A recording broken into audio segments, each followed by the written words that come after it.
To puppet or to not puppet? That is the question. Just let puppet. Oh wait, wrong era. This is not Shakespeare. Sorry about that. But rather a simpler time. Okay, maybe not that simpler, but at least we had a code, right?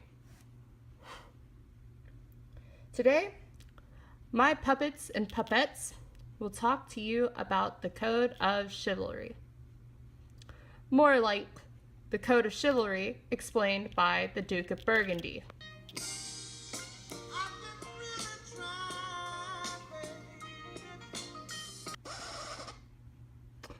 Okay, moving on.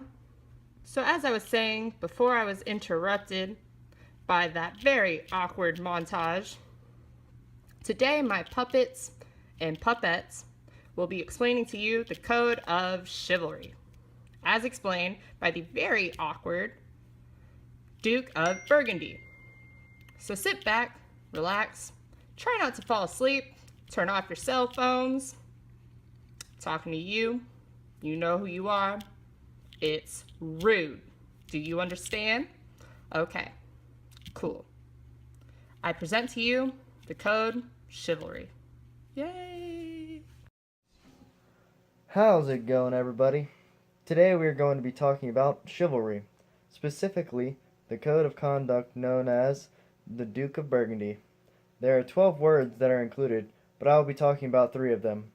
These words are valor, prudence, and temperance. Alright, now let's get into the video. First off, we're going to be talking about valor. The definition of valor is boldness or determination in facing great danger, especially in battle. This was seen a lot in the medieval times. Knights would take arrows so that their fellow knights could push through.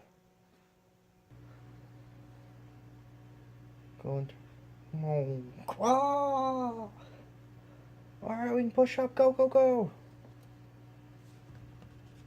Examples of valor can be seen in today's military as well, such as one soldier pulling a wounded soldier into cover. Valor is seen in similar ways both in medieval times and in today's society. Next up, we're going to be talking about prudence. Prudence is the quality or fact of being prudent or wise in a particular affairs, as by providing for the future. Prudence is also having wisdom and experience that you express in a realistic and frugal manner, meaning you can analyze what is going on and react in a reasonable and realistic way. An example of prudence during the medieval times would be elders giving information to younger people. Hey, Pop. Hey, Jimmy. I'm having a little trouble in school. You got any advice for me?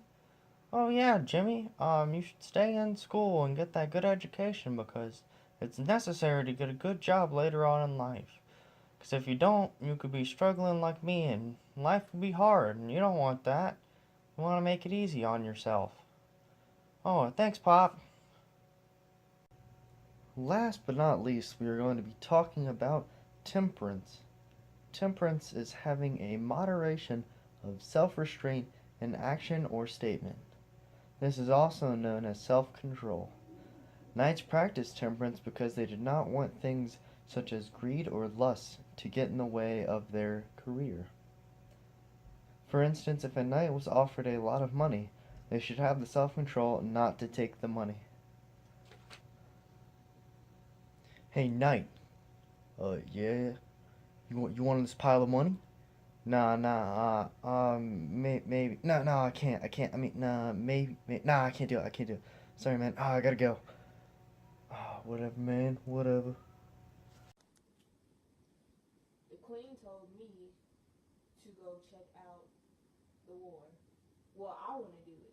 Well, you're not going to do it because she told me to do it. We're both knights, so why can't we just do it together? No, the queen told me to do it, so I'm going to do it. Who are you supposed to be? I am the person she told to do it. Well, that's not fair. Well, what you going to do about it? Well, let's just start fighting then. Hold up. Wait.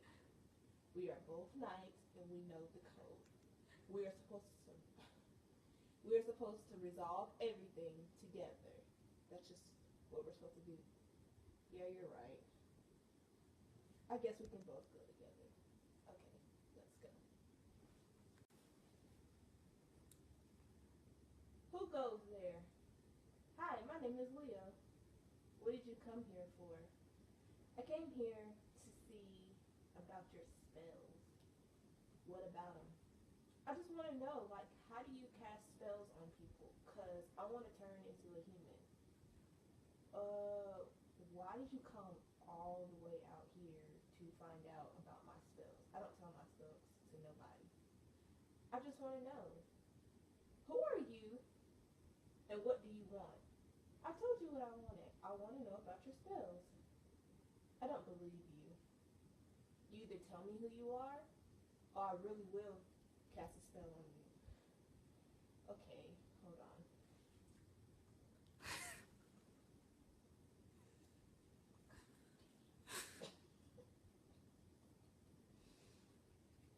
I'm really a knight. My queen sent me here to turn you in. You're a knight? Why would you tell me you're a knight? How stupid can you be? Well, part of my code is to tell the truth at all times, and I'm telling the truth now. Well, at least you're being honest. Yeah, so I would like for you to come back with me. Okay.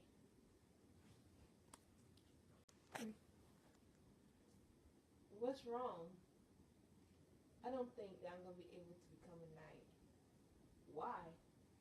Because I don't have the courage and I don't believe in myself.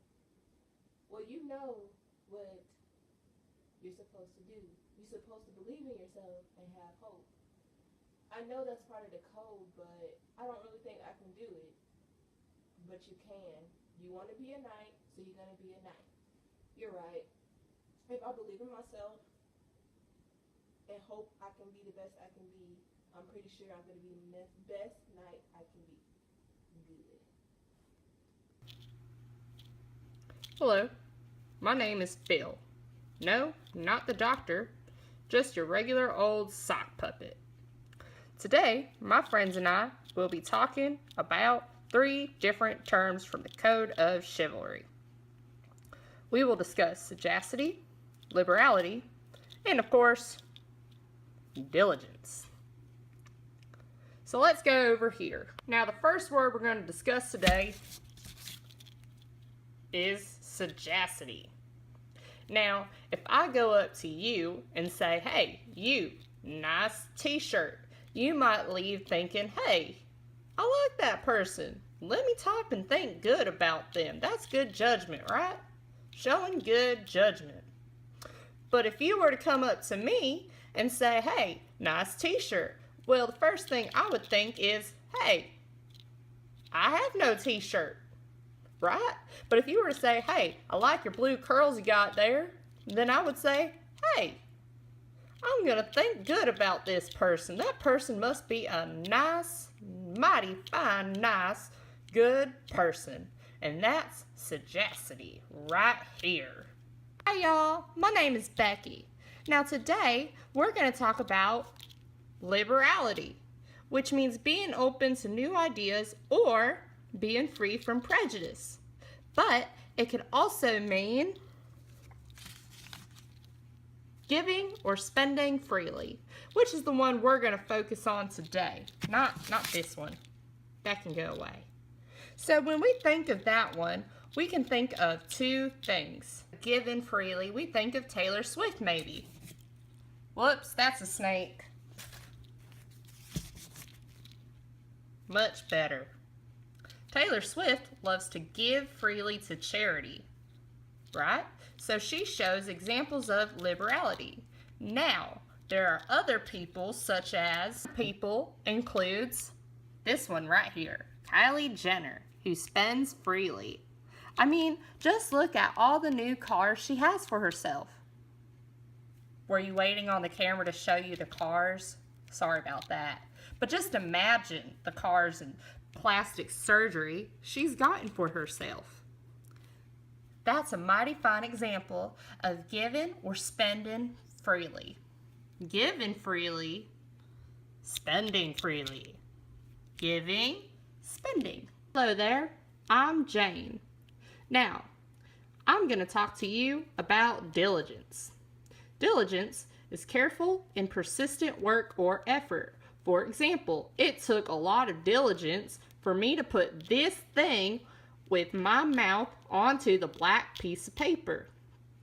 It also requires diligence if I pick up a pair of scissors with my mouth. I have to be careful with them or else I'll drop them. Just like I did on my friend Tom. Bye, Tom. So that's why diligence is important. As we move forward in our show, Puppeteer Michaela will be defining the following codes of chivalry: charity, faith, and justice. Charity today may bring to mind a cashier asking for a $1 donation to help some organization.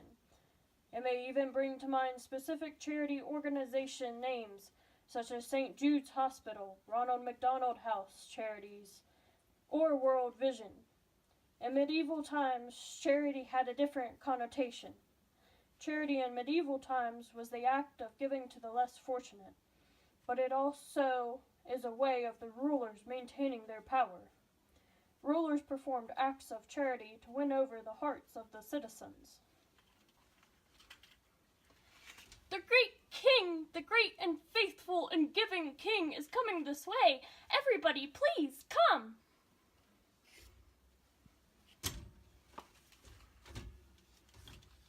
I, the great king, have come to share my riches with you, to help the poor and needy, the less fortunate I care for.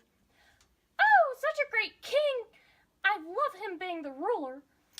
The next code of chivalry we will be discussing is faith. Many of the churches that existed in medieval times were Gothic cathedrals. Many medieval churches were privately owned by wealthy laymen or bishops. Jews were considered responsible for the killing of Christ, so they were discriminated against. Jews were not allowed to sell their goods to Christians. Welcome! Come buy your spices and juices. There's one of those discriminated peasants again. How dare they come to the marketplace? They are not allowed to sell to Christian peoples. The last code of chivalry that we will be discussing is justice. Middle Ages were dominated by the principles of the feudal system. Judicial power was given to the nobles and lords in cases arising in their domain. The king was left out of the justice system. Cases were tried before the lords. Sentences existed as fine. Order in my court. You, peasant, owe me 5,000 segments. That completes our discussion of the 3 codes of chivalry for charity, faith, and justice.